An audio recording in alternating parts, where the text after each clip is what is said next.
This is Arab Talk on KPOO 89.5 FM in San Francisco. This is Arab Talk with Jess and Jamal. I'm Jess Ghannam. And I'm Jamal Dajani. Jamal, we have a great show today. There is, as usual, much to cover today. We're going to be talking about an ex-Israeli general who gave a very compelling interview recently. And he said that what the Israeli army is partaking with in the West Bank amounts to war crimes and is similar to Nazi Germany. Very provocative thing for an ex-Israeli general to say. We're going to cover that.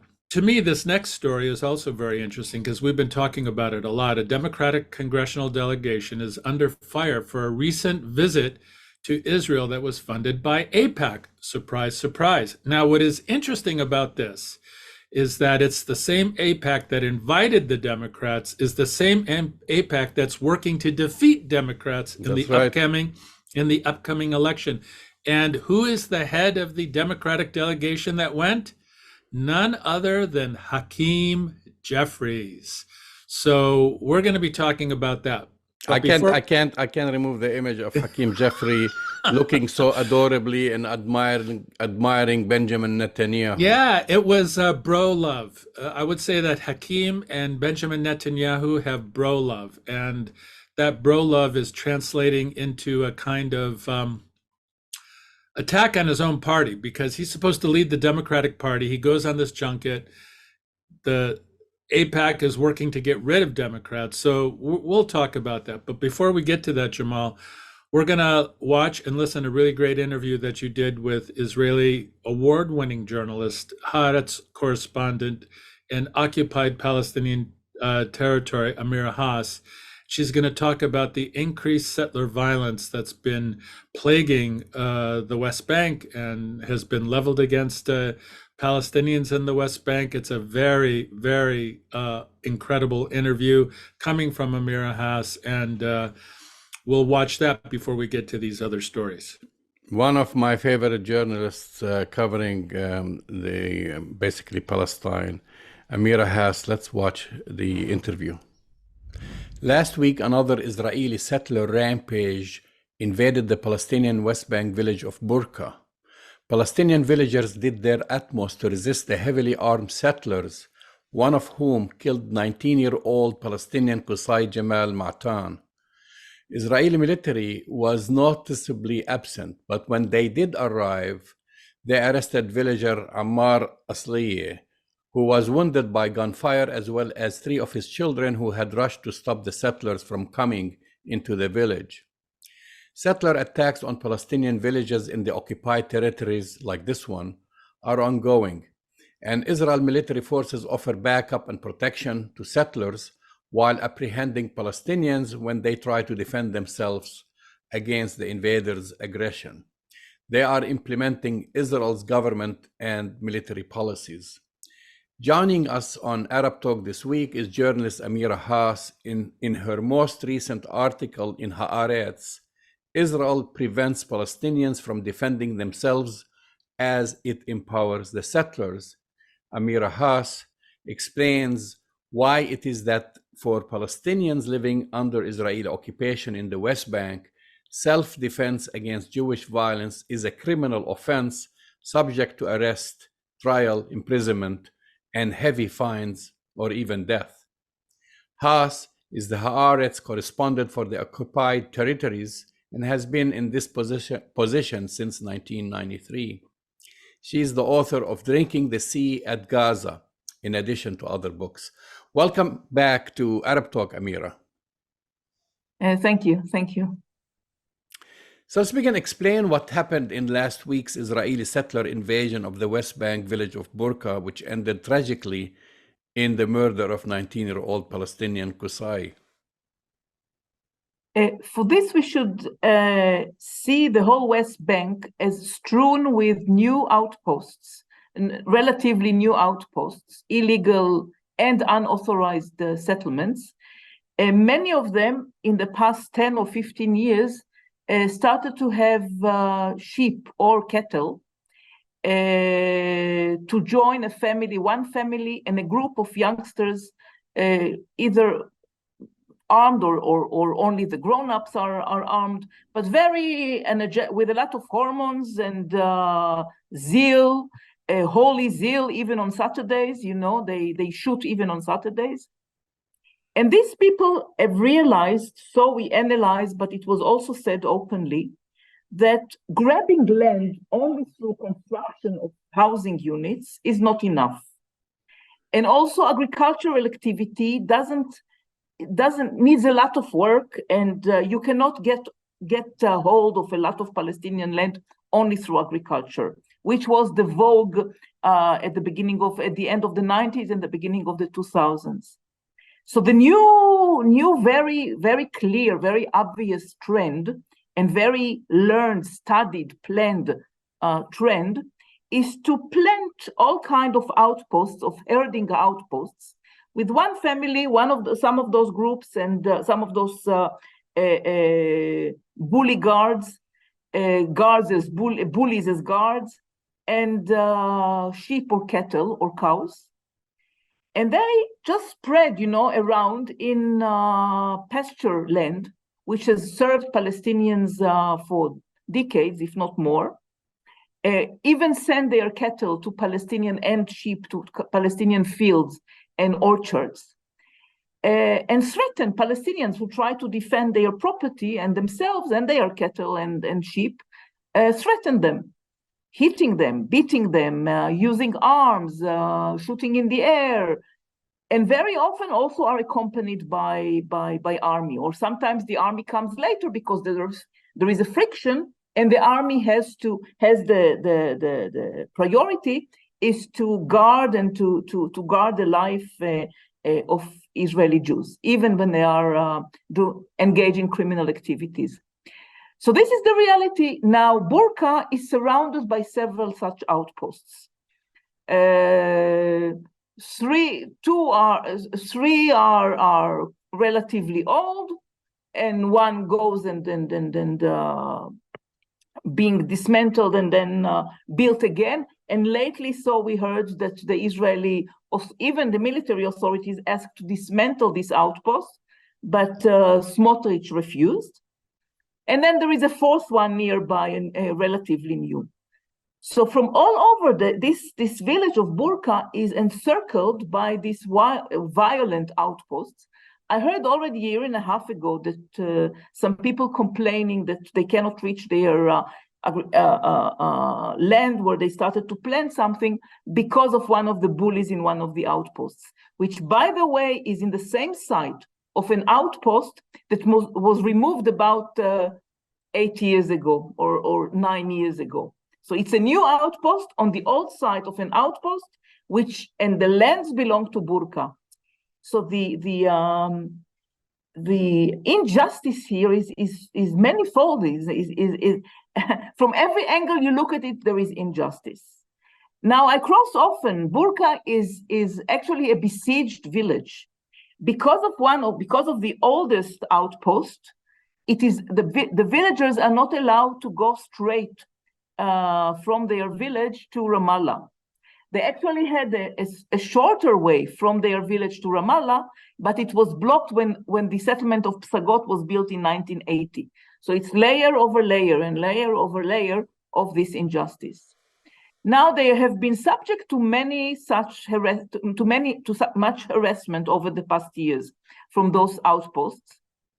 And the people, it was not only the Asliya family, but the village people decided to, when they knew that the bullies get closer to the village and the village lands with their sheep or goats, I don't know, they decided to protect their land. And there was probably exchange of some. They probably threw stones, and the Jewish settlers also threw stones, and one of them shot at them, and another one shot at with a pistol. So there were two who were armed. I don't think that there were more. Some of them are very young. But the people went to defend. Now the Asliya family was arrested only 2 days later under pressure from the Israeli right wing and from Ben Gvir, the minister of police. That's why they were arrested. Happily, they were released. The military judge found no reason to think that they behaved, that they initiated or anything. And I'm sure that it's because very often the military court, or usually the military court, is not standing side with the Palestinians. I think that under the pressure of the real indignation and anger among several groups in Israeli society, the judge ordered to release them without bail, without anything. Or I'm not sure about that, sorry. But he ordered to release them. But after 5 days almost, they were detained.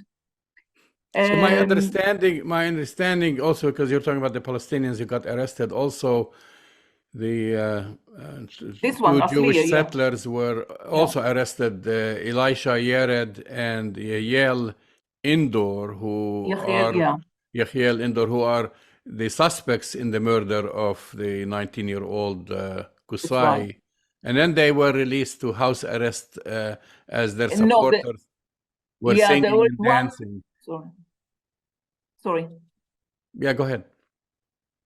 One is released to house arrest, and one is still in hospital. He was wounded, and he's detained in hospital as a detainee.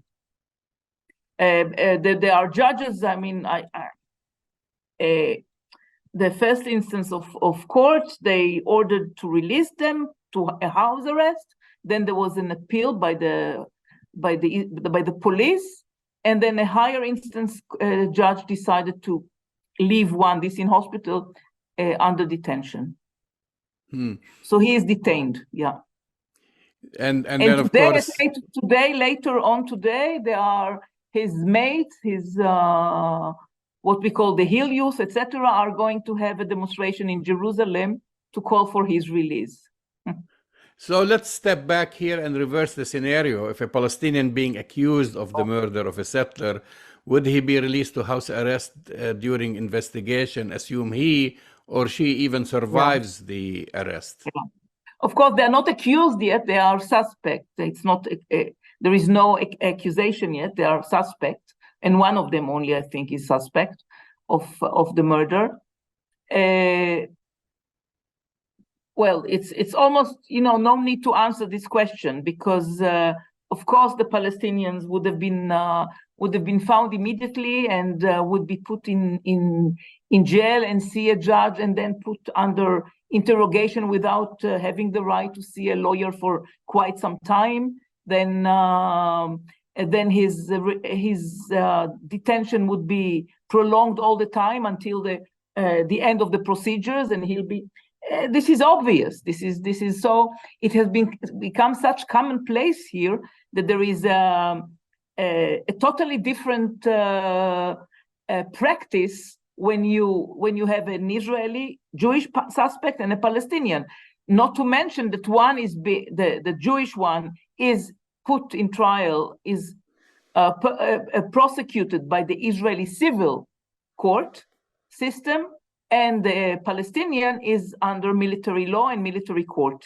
So this is the main difference. Then there are differences in the Palestinians can be under detention for 4 days before he is brought to a judge to prolong his detention or not, to decide whether to prolong or not, while the Israeli Jew has to, or the Israeli is after 1 day, has to be brought up to a judge.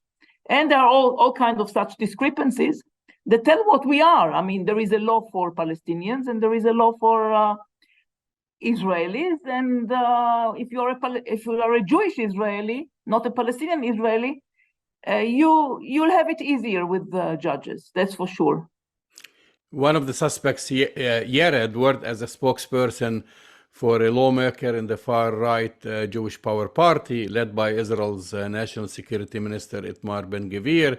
And Ben-Gvir described the two murder suspects on Twitter, or now it's called X, as heroes. Yeah.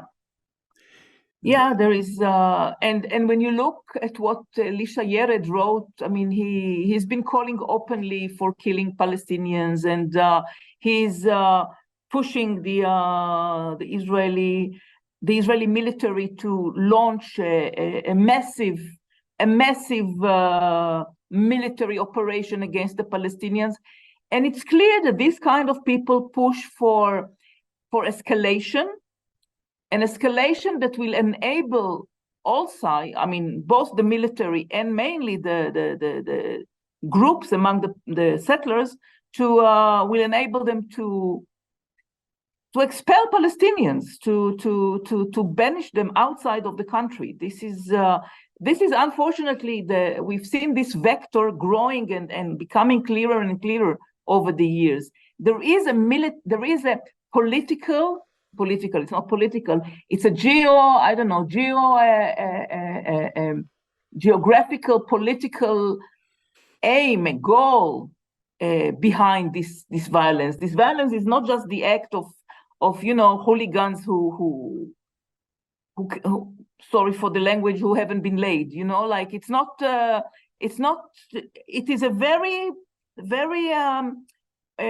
strategized violence, very strategized violence, like the breaking of even the Israeli law. They break the Israeli law, but at the same time they get support and money and assistance and logistic assistance from Israeli official bodies, like Israeli municipalities of the settlements, regional councils in the settlements.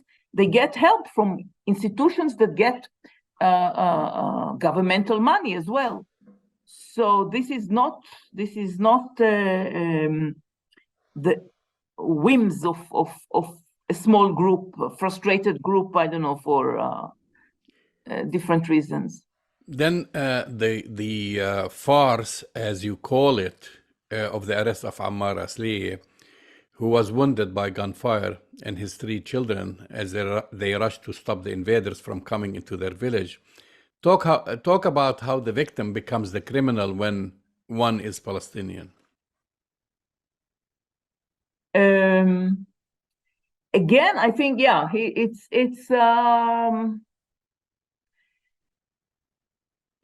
even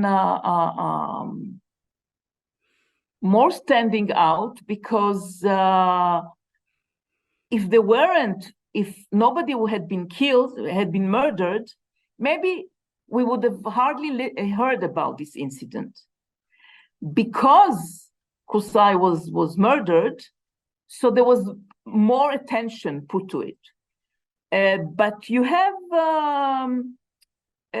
different cases, for example, in Masafer Yatta, in south of the West Bank, where both the Israeli authorities force the people, or try to force the people, to leave the area in order to enable the army to exercise their training there, military drills with live fire. These are villages that have been there since the end of the 19th century. And yes, it's small villages, it's cave villages, cave dwellings, but these people have been living there and exercising their life as herders and connected to Yatta for decades.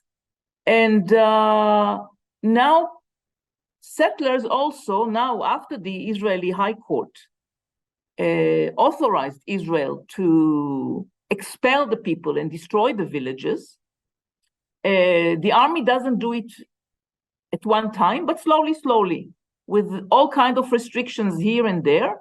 But the settlers now come to the picture, not now, they came before, but now even more, and harass the Palestinians. They go to their, again, in the same methods that I described before, with the herds, with the sheep, with going to the water cisterns of a certain family, and more or less controlling it so that the family cannot use it. And then when the people want to defend themselves or to demand that the settlers go, they are being arrested. It has happened with at least 2 families that I met recently in Masafer Yatta. So they are being criminalized immediately because they dare to stand up against against the invaders. This is all over. You have it in the village Karyut, a beautiful village northeast of Ramallah. Already from the beginning of the Second Intifada, the settlers blocked the main road of this village to the main exit of the village. So the people have to make a big round. The settlers have already taken control of, I don't know how much, maybe 40% of their land. The village has 5 springs. The settlers got control with the same methods of military-supported violence, got control of over 3 springs, and now they desire the fourth spring, which is just, maybe 200 meters away from some of the houses of the village. So every Friday they come, and they are people go and bath in the spring because it's holy. So the whole military is helping them. A huge group of military is helping them. And when people tried to resist, there was a wave of arrests among the villagers for some weeks. And then people have to pay high fines in order to be released on bail.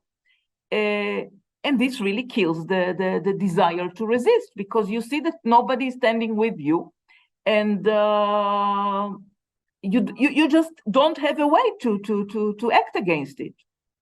And this has happened, like every village, every village has 3 or 4 or 5 outposts around them, has the same story.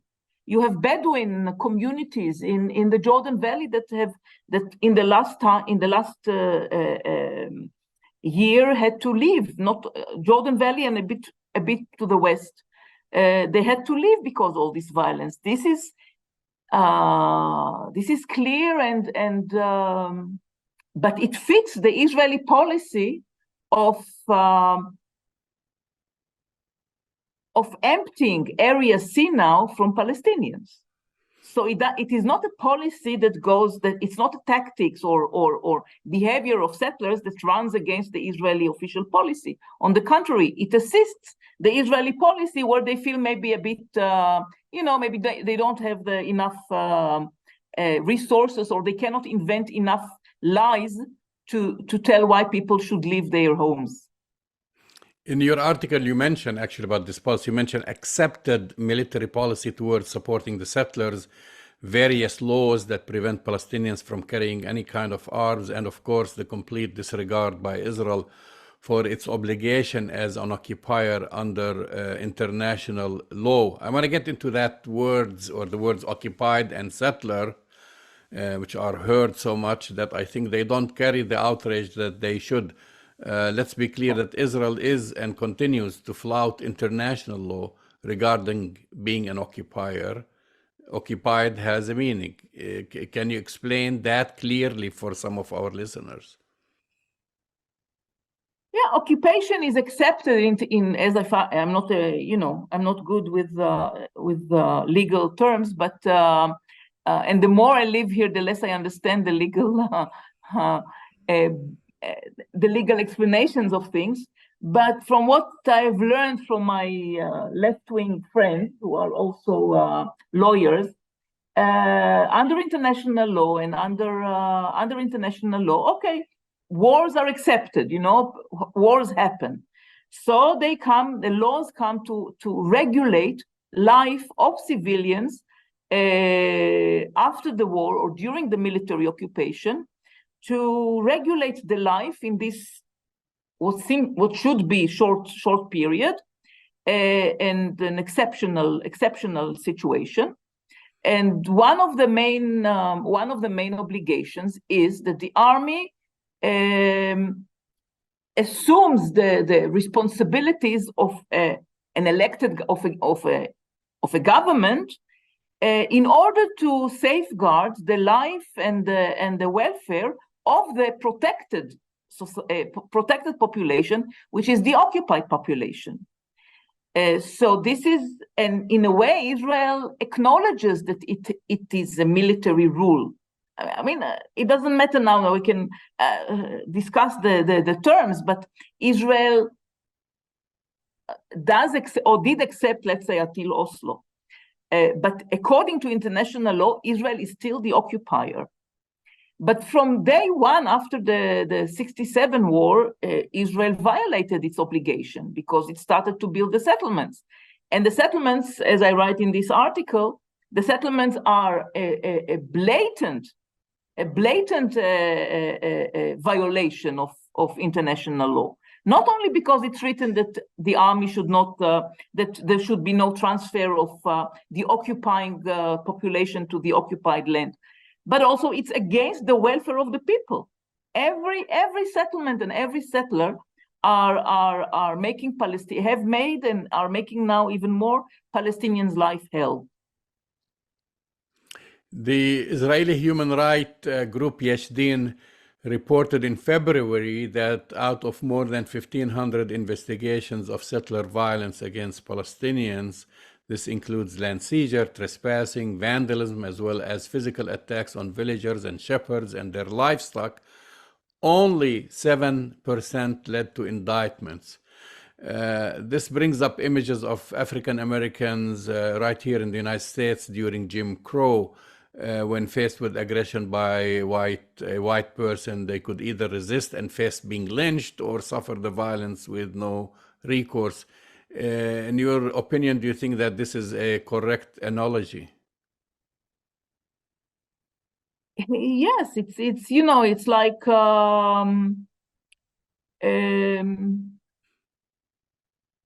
you know, here they are not the Palestinians here are not citizens. In the States, even though they were second or third or seventh grade citizens, still they were citizens. So they were groups that were acted to change the situation. The problem here is that we live in this no man's land, where the great majority of Israelis are sure that the Palestinians live in a if not sovereign state, at least in a semi-independent entity. I mean, with Oslo, what has happened is that more and more people believe that there is a Palestinian entity and has the responsibilities. We don't we control the land, but it doesn't matter because they control the people, they govern the people, so there is no occupation. So there is even, I think that in the States the situation was clear, and I mean, and there were enough people who wanted to bring a change to it. But here the accommodation of so many people who could know it's not true but did not want, and the ability to completely see these people as belonging to a different entity maybe taints this analogy. So maybe it's not totally accurate. There is also the impotence of the Palestinian Authority, since we're talking about Oslo, to protect Palestinians.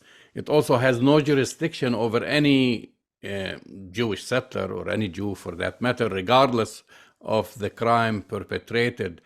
As you say, there is no symmetry under occupation. What relevance, if any, does the Palestinian Authority hold for its people? I'm sure they are not happy about it, but the relevance is that you know, like when you are in the cities or in the towns which are called Area A, I call it, you have a kind of a istiraha, a kind of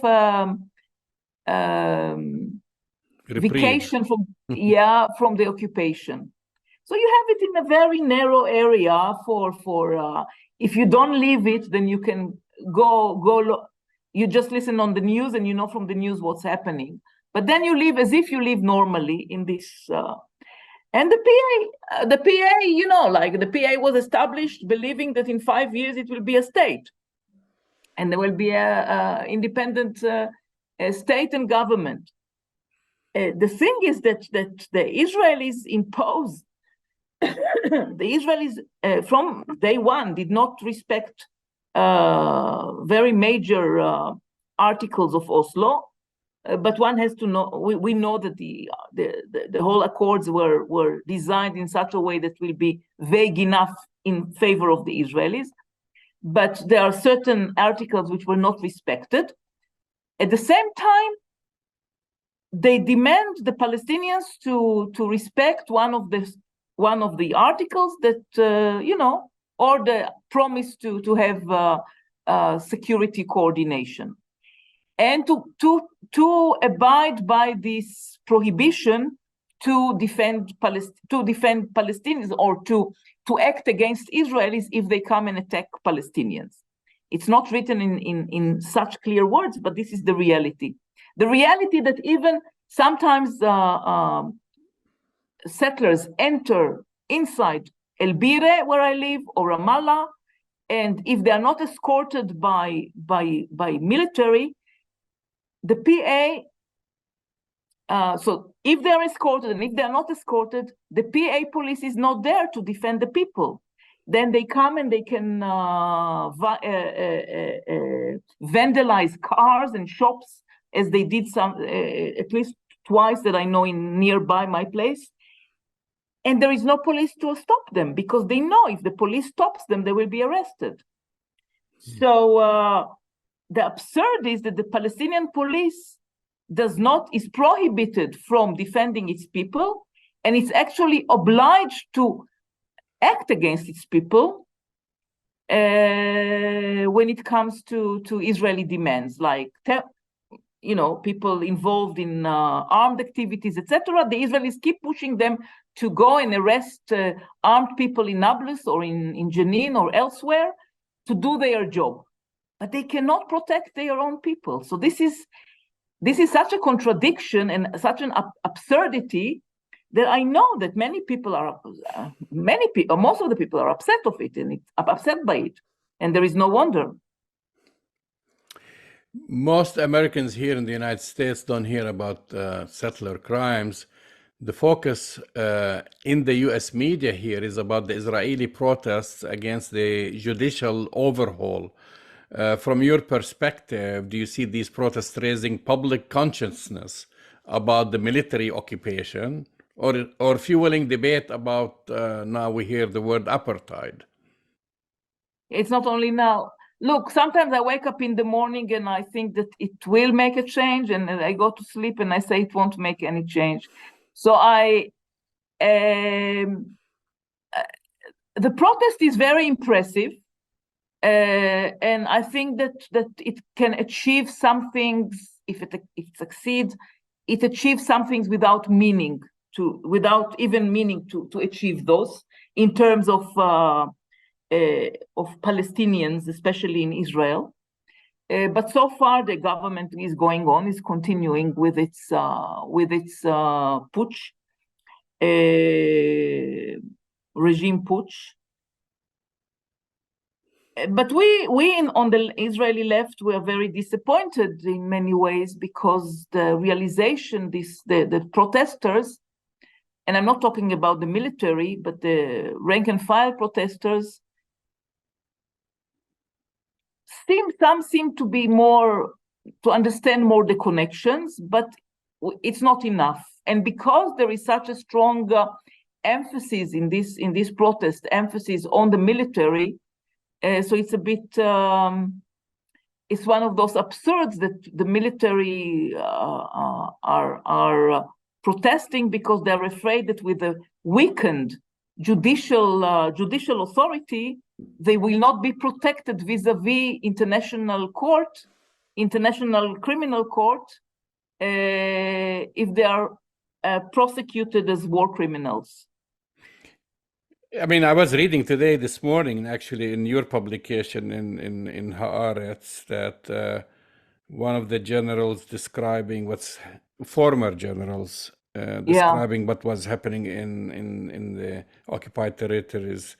He invoked Nazi Germany, which is really very strong. No, but what's important is this is appalled by the assistance that the army gives to the settlers, and to this I would say sahinom. You know, we've been writing late to the party. I just want to explain what sahinom. Yeah. But still, this awakening and the way that people do make the connections between the settlers component in Israeli society and the overhaul, and connect between between them and the Israeli think tanks that brought, like Kohelet, that are behind the judicial putsch or the judicial overhaul. Look, it's important. I can only hope that it will continue. But we have I call it a feast of contradictions, and I hope that the contradictions will lead the trend to a more positive. But right now, it's not like that. Final question. Do you think one of main strategies in Netanyahu in pushing through the judicial overhaul is to streamline and speed up the next major ethnic cleansing of Palestinians? And some people are calling it as the second Nakba. I think that this right-wing extreme component of the government sees it as a possibility. You have Smotrich and Ben Gvir who openly have spoken about it openly. Necessarily, Netanyahu maybe was not.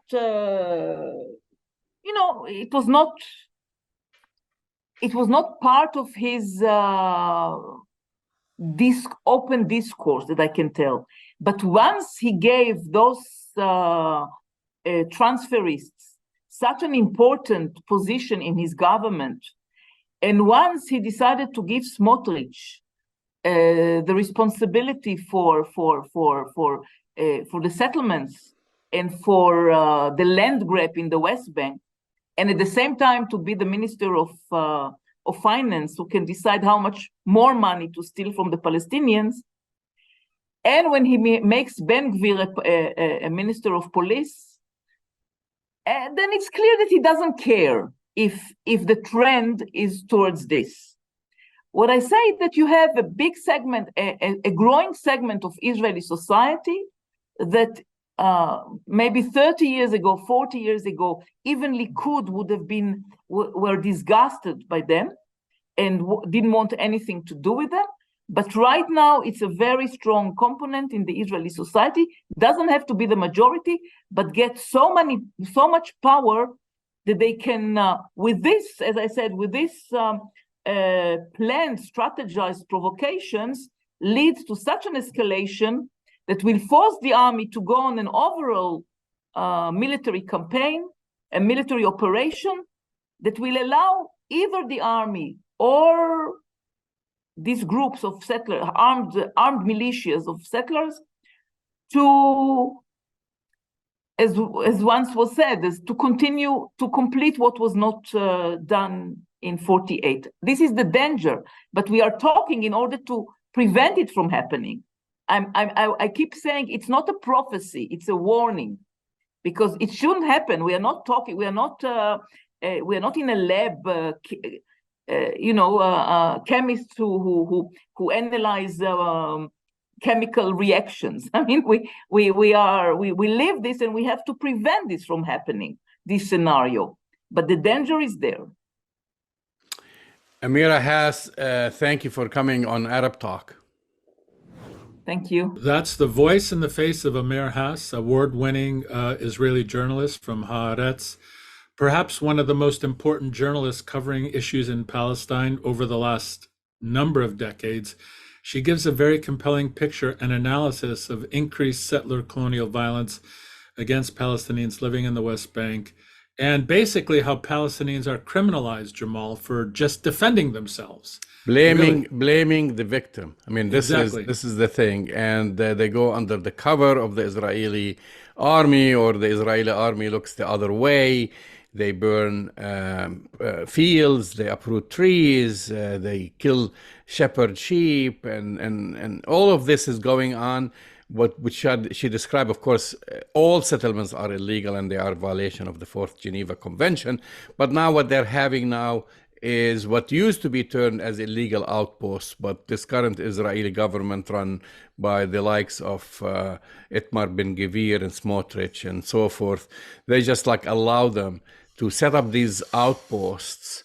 It could be just like a handful of settlers or two settlers. They just go to a field next to a village, take it over, and then chase away Palestinians from their own land. And then when the Palestinians try to defend themselves, they got shot. This is what happened like last week to 19-year-old Qusay.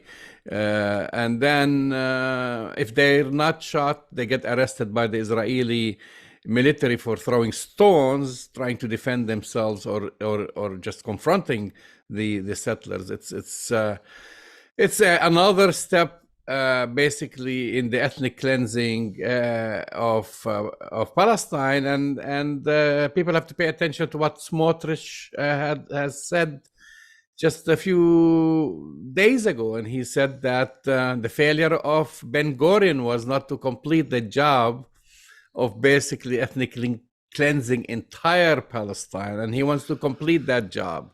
Well, Ben-Gvir wants to do that. Smotrich wants to complete that unfinished business. But it's important to know that the Netanyahu government, which is run by these right-wing fascist extremists, want to do it also. And so they on a daily basis not only create these facts on the ground of expanding the colonial illegal settlements, but they are working directly in the government against international efforts, against the United States stated policy, working directly against what the international community wants in terms of some kind of justice, for Palestinians in the West Bank and Gaza and beyond. It's never going to happen with this administration, with the Netanyahu administration. But the U.S. government turns a blind eye to Smotrich, to Ben-Gvir, to Netanyahu, and because of that, they are allowed to run wild against Palestinians in the West Bank, Jamal. It's outrageous. And when Palestinians are murdered and they try to defend themselves and they're murdered for that, we don't hear anything from the White House. We don't hear anything from Hakeem Jeffries. We don't hear anything from these guys, Jamal. What we're going to be talking about, our story, Jess, of course, which you said in the intro, the ex-Israeli general likens military control of the West Bank to Nazi Germany. Now, a warning right here. This does not meet the IHRA definition of anti-Semitism, right? Okay. His name, by the way, is Amiram Levin. He accuses the Israeli occupation army, or as they refer to it, the Israel Defense Forces, IDF, of being a partner in war crimes. This is a general accusing the Israeli military of being a partner in war crimes when it stands by as settler extremists. This is what Amira Hass was talking about, attack Palestinians, and then says again, and here I'm paraphrasing, the situation in the West Bank is absolute apartheid. Here is again that word, the A word that they try to defend, those puppets and surrogates in Congress saying, no, Israel is not a racist state, it's not an apartheid state. I want to backtrack a little bit. Before him 2 weeks ago, Jess, approximately, maybe a little bit more, Tamir Pardo, the former head of Mossad, described Israel as an apartheid state. The former head of Mossad, yeah. A year ago, the former attorney general described in an article he had written that Israel is an apartheid state. And of course, let's not mention Amnesty International, Human Rights Watch, Israel's own human rights organization, B'Tselem. and others. And then you have these clowns. I'm sorry to say that. No, In our own government, going they're on a worse than junket, they're clowns. thinking like they're going to the Caribbean or wherever, like a fully paid junket, going there, dragged by a leash, paraded through Palestine, 1948, historic Palestine, and then they're standing in front of cameras. I mean, I just, it's like unbelievable. I mean, like they're Well, saying, we oh, talked a we little saw bit. democracy. Yeah, Israel's a yeah, yeah. democracy. And here's the thing: you have Hakeem Jeffries kissing the ring, or other parts of Benjamin Netanyahu all over the place, coming back and being celebrated for the junket, and from both sides of the aisle, Jamal. And then you have the Progressive Democratic Caucus, Pramila Jayapal, the squad, and some of the other individuals who are crucified for saying that Israel is a racist state, not even saying it's an apartheid state, not even saying it's committing war crimes, just saying it's a racist state. And they get crucified. But you have Israeli generals, ex Mossad, like the CIA heads, attorneys general. You have the top tier of Israeli intellectual and military establishment saying Israel is an apartheid state. And of course, no one's going to criticize them. They can say it, but when other people say it, then the IHRA definition kicks in, right? And everybody gets labeled anti-Semitic. Hakeem Jeffries, it's not even right to call him weak. It's not even correct enough to call him a puppet. He is a supplicant, is the word that I would use. Who is he representing, Jamal? Is he representing the Democrats in the U.S. Congress, or is he representing the interests of another country? That's my question. Well, I mean, this is the head-turning thing about it. If whether you define Israel as an apartheid state or not, which we have proven 1,000 times that it is, he is working against the interest of the party that he represents. That's why what we're talking about, there is a criticism now, there is, for that Democratic congressional delegation that's led by him now is coming under fire for visiting apartheid Israel and going on a trip funded by the lobby group, which really should be registered as a foreign agent, AIPAC, the Israel Public Affairs Committee, which is working to defeat other members of the Democratic Party in the next year's elections. I mean, imagine Hakeem. Hakeem, and where does this guy is so disconnected, or what? I mean, is AIPAC's money so blinding, Jess, Yes. that you forsake your own party's interest? Yes. And The answer is yes. they're working to unseat AOC, they're working to unseat Rashida Tlaib, they're working to unseat Jamal Bowman and others. And then you go hand in hand on this junket, like as if you're, like I said, like going on a vacation. Bury your head in the sand. Not only this, it's enough that you go, like, I have to say, sadly, in the Bay Area here, a few weeks, I think about a month ago or so, Mayor London Breed went there during the peak of the demonstration. Like even if you're not going there to show solidarity with Palestinians or whatever, you don't go there to show solidarity for the thousands or hundreds of thousands of Israelis who are demonstrating against their own government. London Breed went to Haifa for another junket trip organized by JCRC to say that Haifa is a sister city, but she did not make publicity about it. She went quietly. We exposed that on this show. We talked about this on this show, but she slipped in quietly and came back. These guys didn't slip in and go there and come back quietly. They were proud of it. They're coming back, parading like clowns, recording messages and tweeting and interviews and whatever, saying what they saw there is a democracy and Israel is our strongest ally and there is no racism in the country, and making up stuff like this. like, oh, there are Arabs who are in the Israeli Knesset, and they can go to school, whatever. Yeah, sure. There were also during Jim Crow, African Americans. They walk the streets, like they're saying, okay, what are they supposed to do, Palestinians, in the 1948? And the question is, how many of them met with him? Most of them, 99.9%, refused to be in the same room with him alone. Of course. Well, here's the thing, Jamal. Hakeem Jeffries is an African-American man. London Breed is an African-American woman. And both of them are these supplicants for the JCRC or for AIPAC.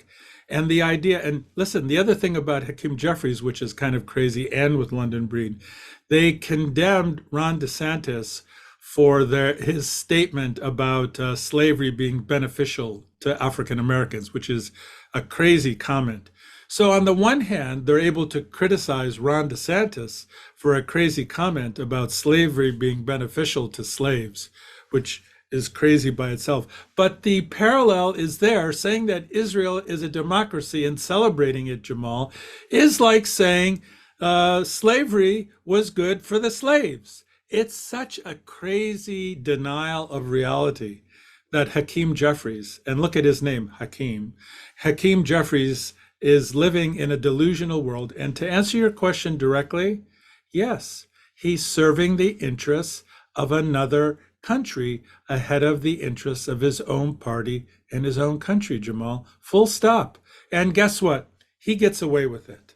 And he'll continue to get away with it. No, he's not going to get away with it, because I see actually criticism from his own party now, and I'm reading different statements. And this is not concerning just because he went to whitewash Israeli crimes, but people saying this is from the Justice Democrats, which helped fund election campaigns for Alexandria Ocasio-Cortez, AOC, and others. They're saying every Democratic member who went on this trip is endorsing AIPAC's right-wing primary challenges to their colleagues. Right. The over 100 Republicans who voted to overturn the election and the Israeli government's brutal apartheid regime. This is a very strong statement. They're making the case about the betrayal that Hakeem Jeffrey is leading, and also the endorsement of Israel's apartheid regime. I don't think you would have heard that a year or 2 years ago from the Democrats. No, but I want that picture of Hakeem Jeffries kissing the ring or the rear of Benjamin Netanyahu, Jamal. That picture needs to be plastered all over Washington Post, New York Times, X, formerly known as Twitter, Facebook, everywhere. People need to see the reality of Hakeem Jeffries. What is really disturbing about Hakeem Jeffries, he's hand-selected by Nancy Pelosi and the Democrat leadership to lead the Democratic Party into the next wave of elections. How can they trust somebody like Hakeem Jeffries? How? Listen, even the Israelis themselves, the leadership of those who have been demonstrating against Netanyahu's judicial reform, they've made a statement. They said, "Don't come." Right? They said, "Why don't come?" And they are the leaders of the mass protest movement against the judicial reform. And they say don't give Israeli government cover. Exactly. And said they wanted, even when they came there, to even meet with him after he didn't listen. And they said the Democratic delegation did not respond to requests for a meeting. They said, at least, okay, now you're here, let's meet, explain to you why we don't want you to support Netanyahu. And they're quoted in Haaretz, describing Jeffries as making statements about the process that echo the emerging Republican talking points on the matter, rather than the growing number of Democrats voicing concern. And then, of course, as we said earlier, AIPAC posted a series of videos on Twitter of members of the delegation pledging their support for Israel. And this is one of the guys who represents the Israelis, said this was embarrassing. It was as if they were on some junket in Tahiti and ignoring the reality of what was going around them.